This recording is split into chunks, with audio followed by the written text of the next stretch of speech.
যে শিশু স্নেহের ছায়া পায়নি সে বড় হয়ে কেমন মানুষ হয়? পিতৃহীন শৈশবের নীরব ক্ষত। সব অনাথ শিশুর বাবা মারা যায় না। কিছু শিশুর বাবা থাকে কিন্তু স্নেহ থাকে না। কিছু শিশু বড় হয় একটি শক্ত হাতের অভাবে, একটি নিরাপদ আলিঙ্গনের অভাবে, একটি বাক্যের অভাবে। আমি আছি।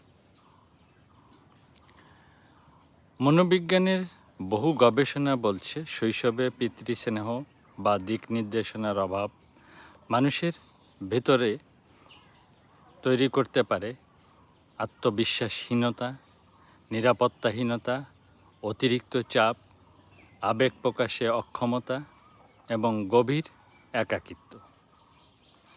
কারণ যে শিশু ভাষা শেখেনি সে বড় হয়ে অনেক সময় রাগের ভাষাতেই কথা বলে। বাঙালিয়ানা আধ্যাত্মিক দর্শন তাই বলে, একটি গাছ যদি ছোটবেলায় ঠিকমতো বাঁধন না পায়, ঝড়ে সে সহজেই বেঁকে যায়। মানুষও তাই। আজ সমাজ পুরুষত্বকে ভুলভাবে শিখিয়েছে, কঠিন হও, কাঁদবে না, ভয় দেখাবে না। ফলে অনেক ছেলে মানুষ হওয়ার আগেই শুধু কঠোর হতে শেখে। ভেতরে ভেতরে সে শুধু খোঁজে একজন পথপ্রদর্শক, একজন শ্রোতা, একটু স্নেহ। বাঙালিয়ানা আধ্যাত্মিক দর্শন তাই বলে, পুরুষত্ব মানে কঠোরতা নয়, পুরুষত্ব মানে দায়িত্বের সাথে মমতা, শক্তির সাথে নম্রতা এবং রাগের মাঝেও মানবিকতা। সমাধান শুরু হতে পারে ছোট কিছু পরিবর্তন থেকে।